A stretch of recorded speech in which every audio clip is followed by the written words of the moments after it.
acerca de la balada del boludo. No es exactamente eso, pero ayer estaba leyendo, y lo voy a estar haciendo al aire, hay un cuento de Ítalo Calvino, La oveja negra, que es sobre el único hombre honesto de un pueblo.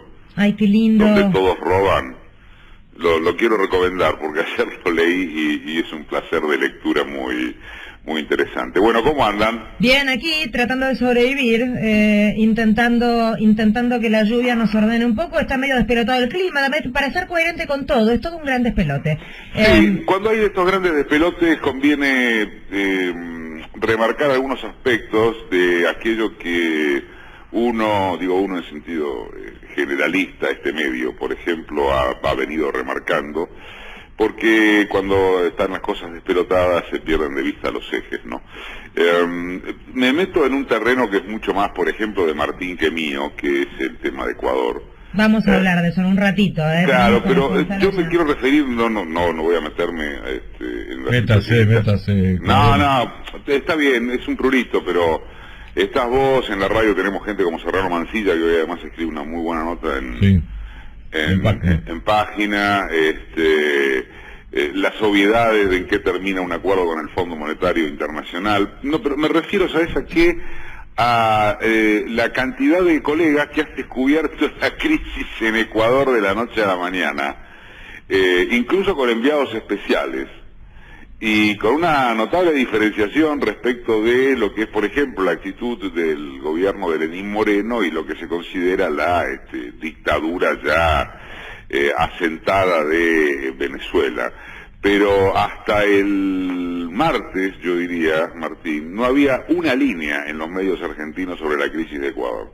Y el tema ya estaba, incluso el propio diario, Página, porque hablábamos de Serrano Mancilla, fíjate que publica hoy, acompañando la nota central, una muy buena cronología de cómo se dio el estallido en Ecuador a partir del tarifazo y el ajuste.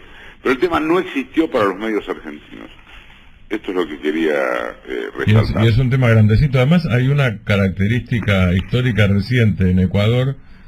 Hubo una década de Correa, entonces hay críticas a la década de Correa, que en realidad es estabilidad, porque además Correa fue votado, plebiscitado, un referéndum, reforma constitucional. Esos fueron 10 años. En los 10 años anteriores hubo 7 presidentes. Entre otras cosas, por estas cosas. Acuerdo con el fondo, desacuerdo, problemas de subsidios, problemas de no llegar a fin de mes, problemas con los indígenas, que ahora son los que están, los pueblos originarios, la clase media y la clase media baja, son los que están protestando. Y me parece que hay un elemento. Lenín Moreno fue tan salvaje con el tema de los subsidios como fue salvaje en la persecución a Rafael Correa. Es una especie de modelito que hasta ahora no había llegado a detonar. En realidad no estaba, no había detonado. Claro, y tenemos que ver en términos de escala lo que es el préstamo del fondo. En el caso de la Argentina, 57.000, de los cuales van 44 más los 5.400 que nunca llegarán, pero en términos proporcionales, los 4.000 millones de dólares del préstamo del fondo a Ecuador son como aquello que se le brindó a la Argentina, por usar algún verbo simpático, porque claro, el préstamo que se nos dio a nosotros, al gobierno de Macri, es el más grande en la historia del fondo. De hecho, somos el 61% de las acreencias del fondo. Pero en términos de la economía ecuatoriana, 4.000 millones de dólares es un fangote. Y recordemos, Martín, también, digo como moraleja, la economía ecuatoriana está dolarizada. Eso es algo que Correa... Sí. La estabilidad de los 10 años de Correa, que acabas de señalar muy bien, se dio a pesar de haber recibido una economía dolarizada. ¿Te acordás que por recomendación del ínclito Domingo Cavallo, que intervino en su momento para dolarizar? Claro, vos tenés dolarizado está Panamá, básicamente, y está Ecuador. Ahí tienen las consecuencias, en todo caso, digo, para aquellos que imaginan la dolarización como una suerte de arreglatuti de aquellos problemas estructurales de las economías llamadas emergentes o subdesarrolladas. No, dolarizar es viaje de ida, no salir más. Es un viaje, efectivamente es un viaje de ida. Tengo sueltos, porque en verdad, si es por eso que se llama el último momento, no hay una noticia dominante, no hay hoy, digo, una noticia dominante por fuera, precisamente en todo caso, de lo que es Ecuador. Ha desaparecido de lo mediático Chubut. ¿Qué pasó? ¿No hay más problemas en Chubut? Porque hasta hace 2 semanas estábamos hablando de las rutas cortadas, del bloqueo a las plantas de salida de los camiones de YPF. No, bueno, el problema sigue. Lo sí, destaquemos las docentes muertas, no en el accidente. Bueno, ni hablar. Lo último que tengo allí es una reunión hasta las 9 de anoche, hasta las 21 de anoche, perdón, con la mesa de los docentes, en donde se estaba analizando retomar las medidas de fuerza y retomar la toma de plantas. Pero al margen de lo noticioso, también vuelvo a resaltar en esto como es notable que un tema, un hecho de cualquier naturaleza, pueda desaparecer de un momento para otro. A pesar de la relevancia, a pesar de la magnitud que en el primer momento tiene. Y hablando de naturalizaciones, yo creo que otro tema, quizás se haya hablado un poco más, y lo voy a preguntar a boca de jarro de una manera, si se quiere, un poco abrupta, y con un sentido técnico en la interrogación. ¿Macri gobierna? Este tour ¿cuánto es? 30 días, 30 ciudades. ¿Este turro dijiste? No, este tour. Ah, entendí mal. Bueno, el tour de despedida. ¿Quién gobierna?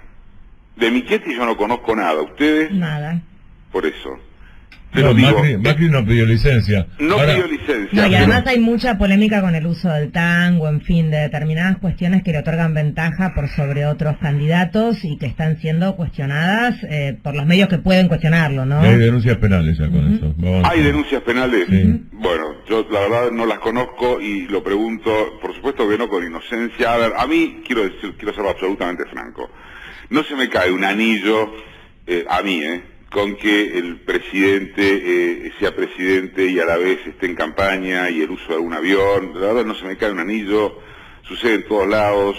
Sucedió con todos los presidentes. Eso, con todos los presidentes, eso tampoco lo justifica. No me parece un tema central, pero lo que quiero decir es, sí creo que en los marcos de un gobierno que había venido a restaurar los valores republicanos, la decencia pública, la moral, bueno, no es un dato menor. O sea, la impunidad con que están diciendo, perdón, yo el gobierno lo dejé, me dedico a recorrer 30 ciudades, el tiempo que se me canta sin siquiera volver a la Rosada, es pornográfico respecto de cómo ellos planteaban los valores de la decencia pública. Esto es lo que me parece. Ahora, Eduardo, en términos de gobierno, Macri ayer anunció la reducción de los planes Progresar, y hay otra cosa que no está anunciada, que se está discutiendo en el gobierno. Esto es información que uno maneja, digo, no es una exclusiva mía, no lo manejo yo, está en varios medios inclusive, no está resuelto. Hay discusión en el gobierno sobre un proyecto de Macri de limitar los planes a 1 año. Si no conseguiste trabajo por más de 1 año, olvídate, no tenés más plan. Son las dos medidas, o sea, si querés es lo que vos decías, por un lado no gobierna y por otro lado cuando gobierna, las medidas son estas. Obvio, eso desde ya que sí, pero bueno, y en el caso de lo que estás planteando, además, yo también recibí la misma información.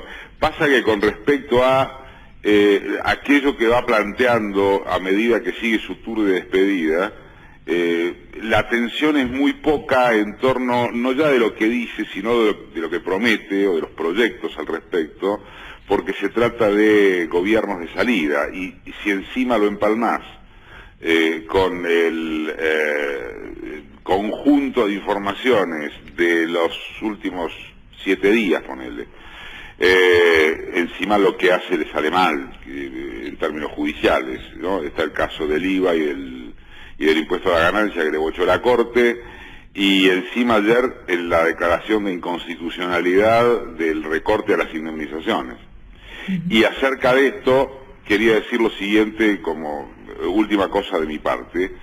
Y también tiene que ver con lo mediático, porque creo que todo lo que hemos recorrido en estos minutos está atravesado por la actitud mediática, la actitud del aparato de propaganda del oficialismo, y no solo. Pero una de las cosas que más se ha marcado y que más viene marcándose, particularmente creo que en estas últimas 48 horas, pero ya desde el fin de semana, es el tema de los liberados K, ¿no? Digo, en la última jornada, la novedad en ese sentido fue que se excarceló a Carlos Kirchner, el primo del expresidente de la Nación, que es el 8º liberado de las últimas semanas, desde que comenzó, como bien lo dice Sofía Caram en la nota también de página de hoy, el fin de la denominada doctrina Irursum, es decir, esto de que si fuiste funcionario tenés posibilidades de escaparte o obstruir una causa y entonces te dejan adentro. La mayoría, en la inmensa mayoría de los casos, creo que en todos los casos, se ha hablado concretamente de que llegaron los tiempos K en la justicia, de que esto es lo que va a ocurrir, y que la justicia finalmente siempre ha sido oficialista, y lo digo también con toda sinceridad, esto efectivamente ha sido así. La justicia siempre en sus trazos generales sopla para donde va el viento. Ancestralmente se ha hablado de cuando el viento, perdóname, cuando la intuición el viento de los es fuerte. jueces para saber cómo cambian los tiempos. Sí, perdóname, no te he escuchado. Cuando el viento es fuerte. Cuando el viento es fuerte. Cuando el viento, bueno, en este caso es muy fuerte, no digo Claro. es huracanado. Bueno, a ver, yo no voy a negar eso, tampoco es mi área de especialidad, uno es un periodista generalista, pero hay que ser muy tonto para no darse cuenta de que esto ha funcionado siempre así. Pero también quiero decir que de por medio rige el tema de cómo se van cayendo también las causas que se armaron, las causas que se inventaron, porque cuánto hace que venimos hablando de las causas armadas contra los funcionarios, más allá de que uno tampoco niega la corrupción que puede haber habido en el gobierno anterior, como si en alguno no la hubiere. Pero acá no hay solamente, de ninguna manera, que la justicia sabe oler. Hay que, técnicamente, las causas no se sostienen, y que en algún momento eso tenía que empezar a darse. Y el momento es claramente, porque como dice Martín, el viento sopla muy fuerte, pero tampoco podría, aun cuando soplara de esa manera, podría sustanciarse si las causas no se van cayendo, porque entre otras cosas, como es en el caso de el primo del expresidente Kirchner, ya se están cumpliendo 2 años sin condena. Entonces no es solamente que la justicia sabe oler, es que lo que han inventado se cae por su propio peso. No es o, es y. Una cosa y la otra. Gracias, Edu. Me interesaba remarcarlo. Un placer, como siempre, charlar contigo. El sábado nos vemos. Beso enorme. Sábado nos vemos. Eduardo Aliberti con nosotros, como todos los jueves.